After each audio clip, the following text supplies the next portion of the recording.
Morning everyone. तो आज हम डिस्कस करने जा रहे हैं अपना नेक्स्ट सब यूनिट, जिसमें हमने ये पढ़ना है कि स्नेल और एल्गी की कंट्रोल किस तरीके से की जाती है एक्वेरियम में। तो आप में से अगर कोई भी एक्वेरियम के बारे में जानता है, अगर घर में एक्वेरियम रखा हुआ है या आप खुद एक्वेरियस्ट हो, तो आपको ये पता ही होगा कि आप किस तरीके से कंट्रोल करना है। आप फेमिलियर होंगे इन चीज़ों से कि एल्गी को किस तरीके से कंट्रोल करना है और स्नेल को किस तरीके से कंट्रोल करना है। अब ये जो मतलब स्नेल होती हैं, ये करती क्या हैं, ये क्या होती हैं कि एक वैल्यूएबल ईटर होती हैं। किसकी ईटर होती हैं? एल्गी वगैरह की ईटर होती हैं। इनको हम क्या बोलते हैं? ये कि स्क्वेंजर होती हैं ये टैंक्स की, मतलब जो एक्वेरियम टैंक्स वगैरह होते हैं उसमें क्या करते हैं, एक बैलेंस कंट्रोल करके रखती हैं, बैलेंस क्रिएट करके रखती हैं। क्योंकि ये रेगुलरली क्या करती रहती हैं कि एल्गी वगैरह पे क्या करती रहती हैं, फीड करती रहती हैं। अब जब हम इनकी बात करते हैं तो ये किस तरीके से आ जाती हैं, वेरियस साइज़ होता है इनका, वेरियस कलर होता है इनका। उसके बाद मतलब प्रोलिफिक ब्रीडर मानी जाती है, मतलब ये एक अपनी जो पॉपुलेशन होती है ज़्यादा से ज़्यादा एक्वेरियम में कर सकती है। तो उसी के बेसिस पे हम इनको क्या करते हैं, दो टाइप इनकी मानते हैं। मतलब हम इनको क्या करते हैं कि ये ऑन द बेसिस ऑफ, मतलब ये एक्वेरियम को फ़ायदा देंगी या नुकसान देंगी, उसी के बेसिस पे हम इनको क्या कैटेगराइज करते हैं, टू टाइप्स में। तो सबसे पहली टाइप कौन सी होगी? Good snail. देन उसके बाद दूसरी जो टाइप होगी वो क्या होगी? Bad snail. अब जब हम गुड स्नेल की बात करते हैं तो वो क्या करते हैं कि जो अन ईटिंग फूड होता है, जो मतलब फिशेस वगैरह ने नहीं खाया हुआ होता, तो वो क्या करती हैं, उसको क्या कर लेती हैं, खा लेती हैं ये, मतलब कंज्यूम वगैरह कर लेती हैं। इस तरीके से वो क्या होता है कि एक मतलब पोल्यूशन वगैरह नहीं होता, जो मतलब अनईटन फूड होता है, तो उससे एक्वेरियम में जो एक्यूमुलेशन वगैरह होती है अनईटन फूड की, उससे पोल्यूशन वगैरह नहीं होती। तो क्योंकि उसको ज़्यादा से ज़्यादा ये क्या करती रहती हैं, खाती रहती हैं। अब आगे हम पढ़ेंगे कि ये अनईटन फूड अगर ना खाएं तो हम क्या हो सकता है एक्वेरियम टैंक में।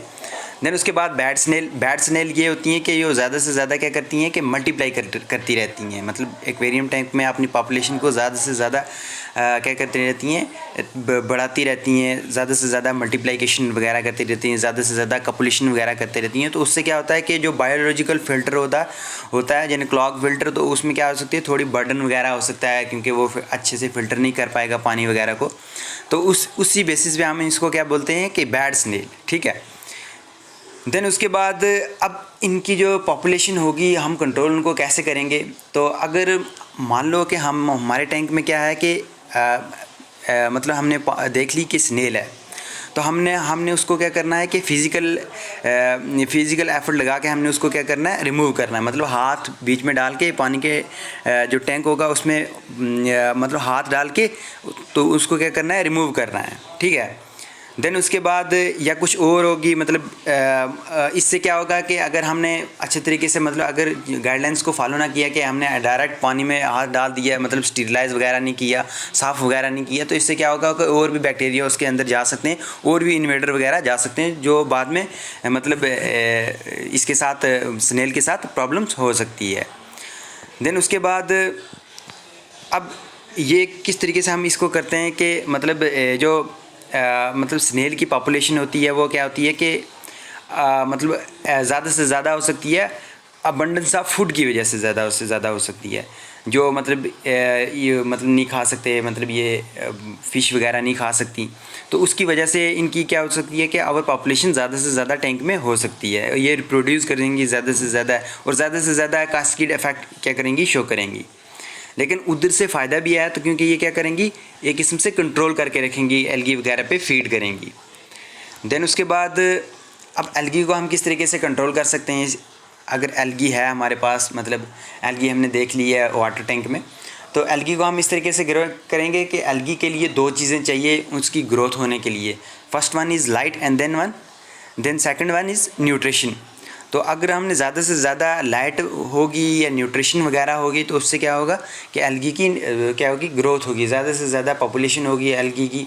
तो हमने इस तरीके से करना है कि मतलब आप ये देख सकते हो कि मतलब अगर ज़्यादा से ज़्यादा लाइट होगी तो तब भी क्या होगा कि न्यूट्रिशन इसकी मतलब एल्गी की ग्रोथ होगी। अगर न्यूट्रिशन ज़्यादा होगी तो क्या होगा, उससे भी क्या होगी, एल्गी की ग्रोथ होगी।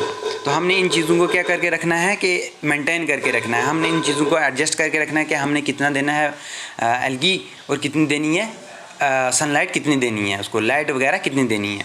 तो इसी चीज़ अब हम ये चीज़ करेंगे तो एक किस्म से हमारे जो एल्गी होगी, एल्गी क्या होगी, ग्रोथ क्या होगी, कंट्रोल हो जाएगी। बट जब हम इन चीज़ों को कंट्रोल नहीं करेंगे, हमने न्यूट्रेंट्स को भी नहीं, हमने ओवर फीडिंग वगैरह दी, किसको फिशेस वगैरह को लाइट भी ज़्यादा से ज़्यादा दी, तो वो क्या होगी, एल्गी की ग्रोथ होगी। तो उससे क्या होगा कि एक जो केमिस्ट्री होती है वाटर की, जिसे हम पीएच बोलते हैं, तो वो क्या हो सकती है, चेंज हो सकती है। तो हम ये कह सकते हैं कि इसका मतलब एडवर्स इफेक्ट हो सकता है हमारी फिशेस वगैरह पे, क्योंकि एल्गी अगर ज़्यादा से ज़्यादा होगी तो सफोकेशन वगैरह काज होगी। तो हम इससे कह सकते हैं कि ये हमारे लिए, हमारी एक्वेरियम टैंक के लिए ठीक नहीं है। तो इसके साथ ये हमने control of snail and then control of algae किस तरीके से किया है। तो कल हम इसके आगे डिस्कस करेंगे बायोलॉजिकल फ़िल्टर, उसके क्या प्रिंसिपल वगैरह हैं, क्या प्रिंसिपल है, उसके बेसिस मतलब फ़ायदे वगैरह क्या हैं, कौन सा ज़्यादा से ज़्यादा यूज़ किया जाता है। तो तब तक आप इसको देखिए, अगर कहीं से समझ ना आए तो आप मेरे से बार बार पूछ सकते हो।